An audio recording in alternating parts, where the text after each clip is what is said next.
Hello everyone, welcome back to my channel.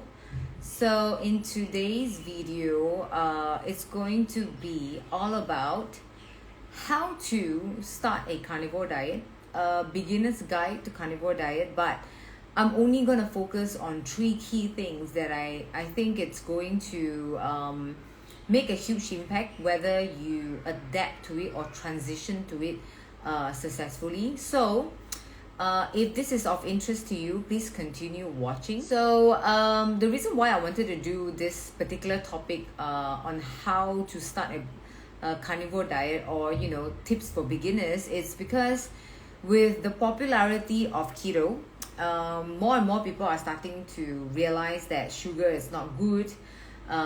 Cutting down carbs is the way to go, whether it's to heal insulin resistance, to reverse diabetes, weight loss, mental clarity. There's so many reasons for people to go into keto, or just eat less carbs, low carb.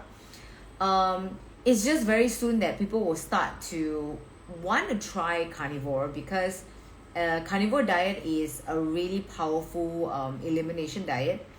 It allows for people like myself with autoimmune issues, to heal eczema, to manage my asthma symptoms, to manage how I'm reacting to food. Because if you have autoimmune, if you have histamine intolerance, I think going to carnivore diet is a very smart thing to do.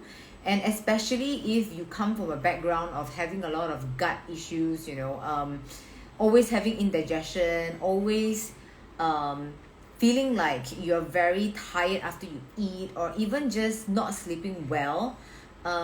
Sometimes a very strong elimination diet like this, where you're just eating nothing else but meat, can help you find out what is the root cause, and can help you to heal before you can eat a variety again. So I thought that my quick tips is going to help some of you beginners out there that are tinkering with the idea of doing carnivore, maybe as a temporary measure to kind of like heal yourself. And then there will be obstacles along the way, because your body is transitioning into something very new.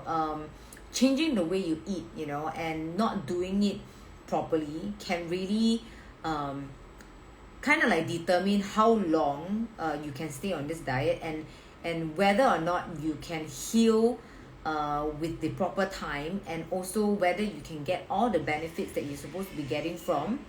The thing is, if you don't, well, you can hear the baby in the background, which is, it's not my baby, okay, but it's my neighbor's baby. I hope that it's not going to be too much for you, but yeah, I'm just going to continue with the video. So whether or not you're going to carnivore diet because you want to use it as just a temporary tool to heal yourself, I think some of these quick tips is going to help you to adapt better, to transition better.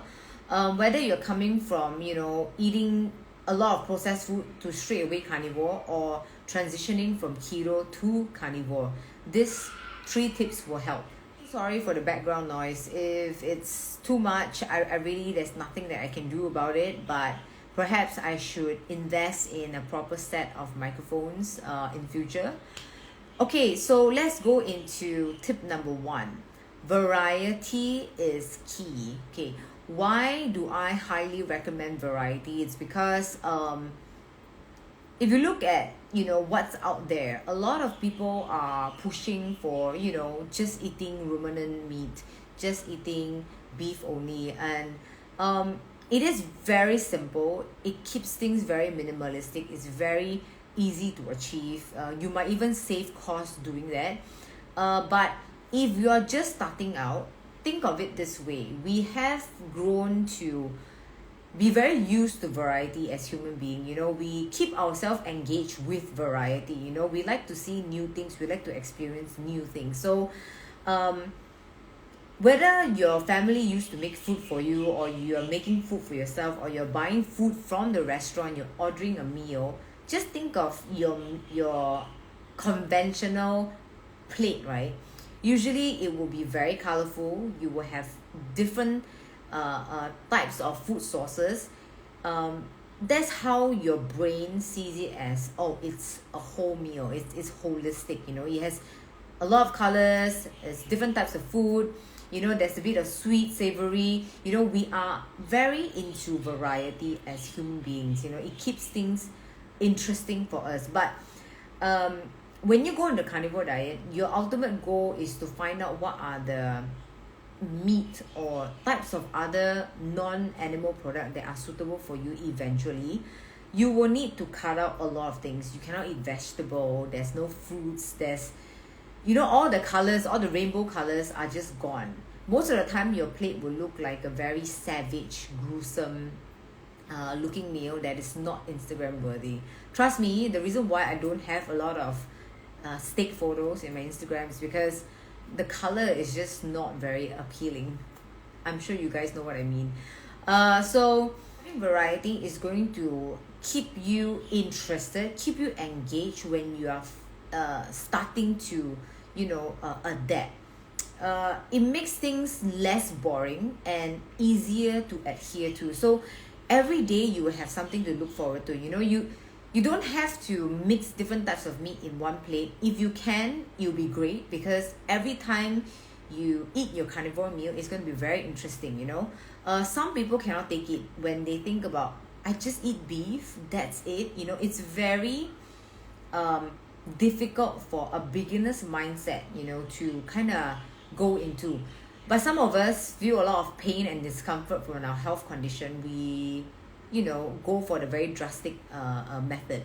So if you are just starting out and you don't really have a lot of serious autoimmune issue, try to have variety. Your variety can also just be ruminant animal, which is great for those with histamine or with autoimmune issues. So beef and lamb, the lion diet, there's a variety there. At least you have different mouthfeel, and it's just animals, just meat, right? But different types from a different animal. So that variety can also help. When I first started carnivore, I guess it's just my natural instincts. I didn't realize this until now, is that I remember my very first plate was with seafood. There's a bit of salmon belly, caviar, which actually I cannot tolerate. So that's fish eggs, salmon roll. And then a piece of steak. And I have a side of lamb. Because I wanted to make sure that it doesn't fail. So I've included all the meat that I love. So find out what are the meat that you really, really enjoy eating. Have it as a staple. Let's say you really enjoy eating chicken, you can always have different variety of chicken every day. You can focus on chicken breast, and you have maybe a fatty salmon on the side, because chicken breast is quite lean. So you think of that way. You cannot eat just all lean meat as well at the start, because you will feel a lot of hunger and craving. So the fatty portion is very important at the start. Okay, so let's not go off tangent. So you can have chicken breast on Monday. Tuesday you can have chicken wings, and then you can have chicken thighs. Let's say chicken is your favorite meat, right? And then you add in like maybe a bit of seafood, and then you have a bit of lamb and chicken, beef. So you have variety in that sense, that your plate looks not very monotonous, just beef, right? That is going to be a lot harder to sustain if you're new to this diet. Something else that you can add to your plate to keep things rich, interesting, it's whole animals. So eggs, try different methods of cooking eggs, boiled eggs, scrambled eggs. Every one of us have different satiation effect with it. Some people feel very full just eating boiled eggs, and some of us just prefer scrambled eggs. It makes us feel more satisfied. You might need to find your way, and this is a very interesting time for you to experiment for sure. There's also like the 蒸鸡蛋, how do I call it in English, which is it's popular by Steak and Butter Girl. It's your egg pudding, right? The steamed egg. That is also a very unique choice. You don't just eat, you don't just look at, like a sunny side up. Oh, it's eggs. You can cook it in different forms. So having the whole egg is considered a type of organ meat that is commercial, that is accessible by most people. Beef patty, because usually minced beef is grinded with other organ meat. So in a way, you are eating organ meat without, seeing how it looks like, because it's already grinded together with, your minced beef, your beef patty. And then of course, sardines, which is what I love. It's the entire fish, so you're also eating the bones itself. And certain shellfish is also considered the commercial kind of organ meat, where you're eating the entire animal. That is very nutritious, and it keeps things fun, apart from just eating muscle meat. So let's not go into the advanced level of eating raw beef liver, lamb brain, sweet bread. Those are really level 2. Maybe focus on the more commercial organ meat. So like I mentioned, eggs, sardines, shellfish, these are great sources. And then an example of how I would do variety when I'm limited. Let's say I go to a restaurant. It's not reasonable for me to order different kinds of meat, because my bill will end up to be explosive. And we all know that if you try to go on a carnivore diet and you are constantly eating out, you are going to burst your budget. So have that in mind. So whenever I go out, let's say I go to a Japanese restaurant, if you guys follow along with me on Instagram, you will know what I always order when I go to a Japanese restaurant. I will stick to, the kind of seafood that I think works very well for me. So in terms of satiation, I enjoy eating it, and it doesn't give me any allergies, because there are certain shellfish that I'm allergic to, unfortunately. So salmon, I would order, like for example, your raw sashimi. So sashimi, which is a leaner cut, and then I will get also sashimi belly, the salmon belly, which is the fattier version. And then I will have a side of like grilled salmon belly or salmon. So it's like raw and cooked, different mouthfeel. It kind of gives me variety, and the way it's being presented to my eyes, it looks different. I feel I'm eating different things, but actually it's the same thing. So that kind of helps me mentally as well, and I think it will help a lot of people when you're first starting out. It's have variety whenever you are going for a carnivore meal. This will keep things interesting for you and making it more sustainable. Now let's go on to tip number 2, supplements to help you transition. I know some of the carnivores out there are totally against supplementation. I am 50-50. I see a place for supplement, and it also depends on your background.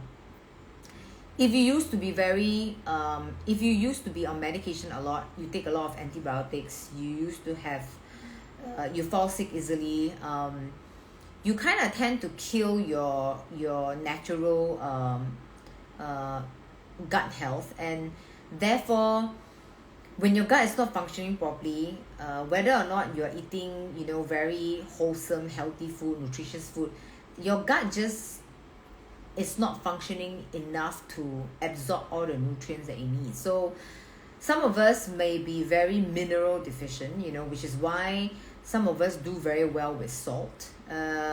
It's a kind of electrolyte that helps us to keep things in balance. But some of us just don't do with salt at all, because maybe we are not, deficient in those minerals. So that is something for you to find out. So tip number 2 is really think about supplements that can help you to transition. So it's not for long term, it's just for maybe the first 3 months, in order for you to really successfully push through all the possible side effects that you might have when you first go on an elimination diet. So one thing that I wanted to mention is electrolyte. It's very key. So I'm not just talking about electrolyte powder, those that you purchase from the store in the sachet. It has your 3 key things: sodium, magnesium, and potassium. So these three things needs to be in a certain amount in order for it to be balanced, and that is when your body would function properly. In terms of when you go on a carnivore diet, when you go on keto, you know, when you drop your carbs amount, there's no carbs in your body or glycogen to glucose in a sense to hold on to the minerals that you have. So when you're on a very low carb diet, you tend to pee out a lot of your electrolytes, your minerals. So you do need to, some people need to supplement with electrolyte at the beginning. I highly recommend Element, which is something that I've been using for 2 years now. It's been working quite well for me, but I don't do it long term. I will cycle it in. I will use it for 3 months and then I'll stop, and then I will use it again and I'll stop. So that is how I use electrolytes, and I use it especially when I'm working, when I'm at the gym doing a very intense workout. If budget is a concern for you, salt is always a good way to make sure you have it, especially when you are not doing carbs at all. Because if you don't do that, you will start to feel very dizzy, very fatigued. You might even have more cravings, you know. So the moment your salt is not there, your electrolyte is off balance, you will start to feel all these negative effects. So electrolyte is one key supplement to help you to transition. The second thing is, I've mentioned in my previous video, I'm going to mention it again. I'm not sponsored, but it's a good digestive enzyme, right?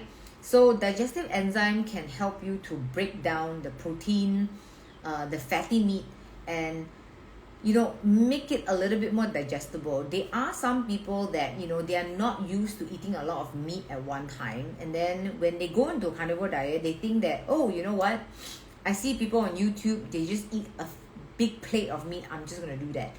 Then they have all this indigestion, they have this extreme fatigue, you know, like, what is going on? Your body is not breaking it down. So you might need digestive enzyme at the start. You take it before you consume your carnivore meal.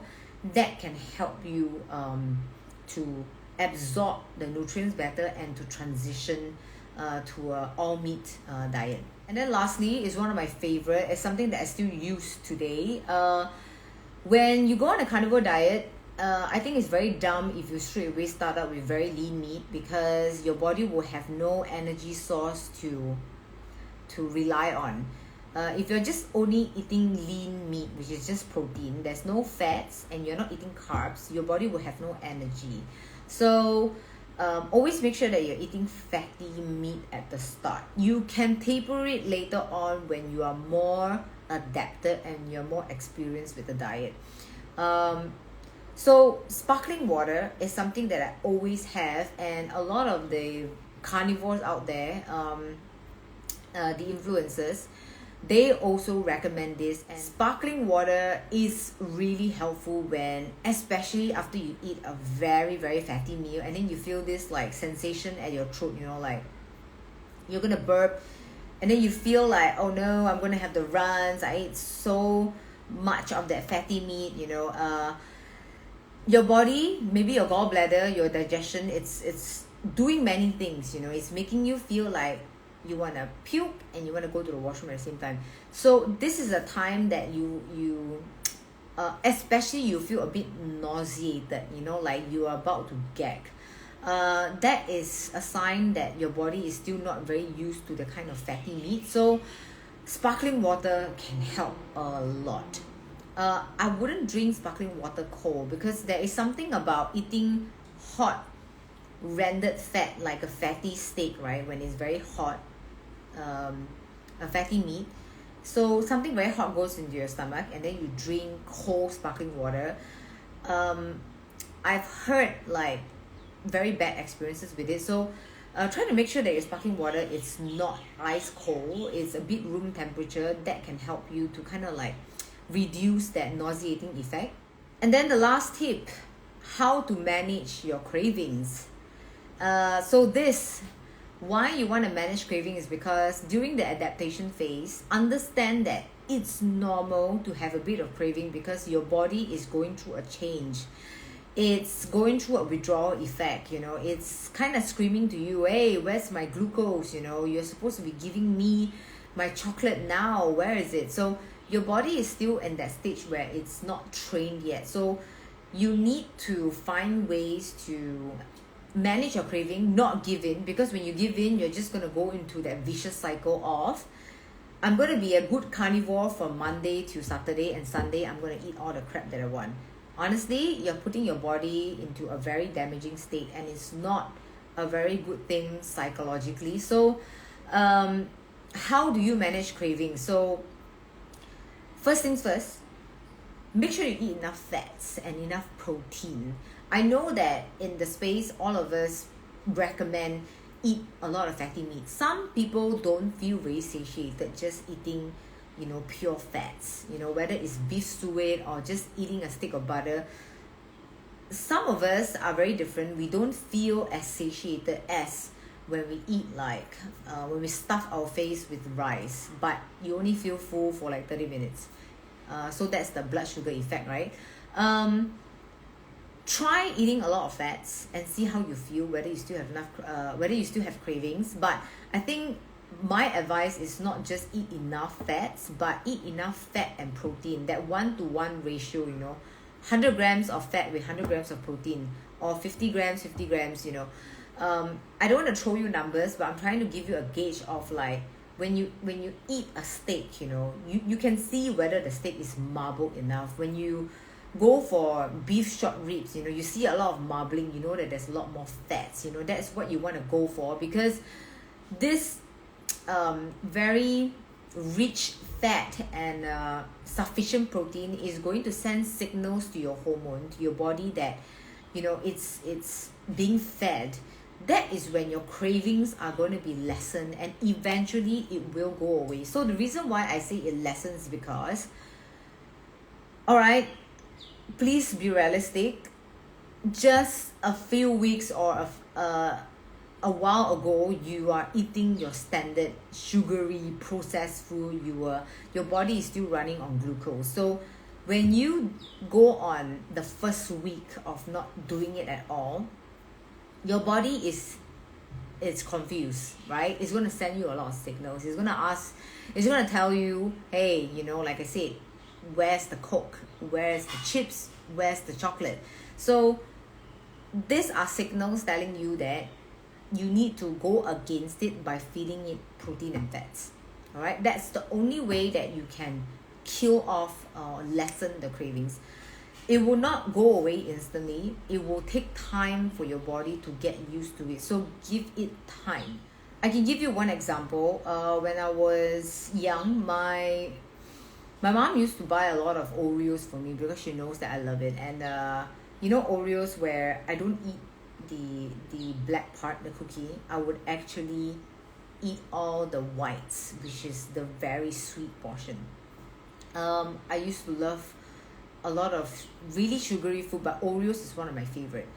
I thought that it will still be a trigger food for me, right? So I come across Oreos recently back in Malaysia when I was back, to visit my family. Surprisingly, right, when I look at the Oreos, I totally forgot how it tasted. I don't know if this is the carnivore effect, or it's really my body is so used to fatty meat and protein that when I see my favorite childhood cookie, because I don't remember how it tastes like, it just went off. I don't have that craving, So I think this is one good way to kind of retrain your body to not be hooked on sugary food. Another way to manage craving is go on an alternate day fast. I recommend this with caution. I know that some of us out there are very extreme. When we fast, sometimes it gets very addictive. You go beyond 16, 18, and then you go like 48, 72 hours. Prolonged fast is good, but if you're very experienced and if you do it correctly. If you're a beginner, avoid fasting too much, but if you start to feel like you have cravings, maybe you want to try going on an alternate day fast. So maybe today you really feel like you have those cravings and you want to push it through. You could supplement yourself with coffee, green tea, which has that bittery effect to keep you a bit more alert in the earlier part of the day. Go with sparkling water, just extend, the whole day just fast, right? You will start to feel like, okay, sometimes you feel like you're going to pass out, but you just take a pinch of salt, usually it helps. Over time, as the fast goes longer, your body will start to forget that it's craving those sugary or bad food that you have. So you could go on an alternate day fast, and then maybe today you fast the whole day, and then the next day you wake up in the morning, you can eat like your wholesome plate of meat with variety, and it's fatty. So it's kind of resetting your system in that sense, but it's not something for you to do long term. You are supposed to taper it off. I'm not really a big fan of fasting anymore because people tend to overdo it, and a lot of us are not prepped or primed enough to do a lot of fasting. So anything 16:8 or 18:6, I think it's alright. To manage cravings when you are socializing, when you're outside, one mistake that people make when they go into a carnivore diet is they are excited, they go to a steakhouse, they go to like some American barbecue, there are a lot of meat, right? But then they realize, oh no, the meat is marinated, it's cooked with vegetable oil, it's not as what it is, and it's very expensive. So don't set yourself up for failure, by going out and expecting that you're going to get your carnivore meal volume with a price that you can accept, and it's cooked in a clean way that you want. So what we usually do is we will eat before we go out to dinner. I know that sounds a bit crazy. Until today, my mom sometimes make fun of me. She's like, why are you eating a steak before we go out for food? Okay, so let me give you context, right? In Malaysia, hopefully I can convert it to dollars. Okay, so in Malaysia, a piece of steak that is 300 grams, I would pay around maximum 30 ringgit for it. And I will try to include the conversion somewhere, right? 300 grams of steak, I pay 30 ringgit, right? And then if I go out to a restaurant, the same piece of steak, let's say it's a strip loin, right? But they cook it for me and it's from a restaurant, I would pay 80 ringgit. That's $50 more, 50 ringgit more, or even more sometimes, just for that same amount of steak. I mean, it's not reasonable. So I would tend to eat a little bit of meat first before I go out to dinner, and then during dinner time I can order like a normal person, because when you're eating carnivore, you're just eating meat, protein, fats. Your calories will be okay, depending. If you eat very, very fatty meat, your calories will be a lot higher. But for me, because I'm doing higher protein, right, it's sometimes quite hard for me to hit my intake if I eat a lot of lean meat. So the volume itself needs to be a lot more in order for me to maintain my maintenance number. Just a quick tip: before you go out to socialize, you're going somewhere for dinner with your friends, you're still not very sure whether they're going to have all the meat that you have, and you are willing to pay for it, I highly suggest that you invest in all the frozen meat, store in your freezer. Frozen meat are a lot cheaper, and then just make sure you eat some before you go for your social event or when you go for dinner. Because if you don't eat enough, you eat a little bit during the social event or dinner time, you're going to have even more cravings because you're not eating enough. And lastly, unpopular opinion, I think, some of us are against the alternative, like the healthier choice of sweeteners. So obviously you're not supposed to be eating any form of sugary food on a carnivore diet. But if having a bit of stevia and monk fruit is going to help you to avoid relapsing and eating the really, really bad food, those with the actual sugar, I don't see why not having it in your toolbox, just in case, one day maybe, okay, for some of you ladies out there, you tend to get more cravings when you're about to have your period, and then you feel like, oh my gosh, I really want to eat that Oreo or that piece of chocolate cake, you know. You can make yourself a cup of tea or a coffee, and then you know, add a bit of stevia or monk fruit. It kind of helps you to forget craving the actual like bad food. So I think that's really one good way that you can manage craving. Apart from stevia, sometimes what I like to do is, you know, the element that I'm promoting, the electrolyte, it has a bit of stevia extract in it. It's not too sweet, so even that sourish, a bit sweet taste is going to help you to kind of manage your cravings a little bit. So it's better to have 10% damage than to have the 100% damage, obviously. So the whole strategy is to minimize all these potential problems that you might have when you are adapting to the carnivore diet. So anyways, guys, I hope that you find these 3 quick tips helpful, and let me know what you think of these tips if you have tried it. Yeah, if you have any questions, just let me know. I'll be happy to answer, and thank you so much for watching, and I will see you in the next video. Bye.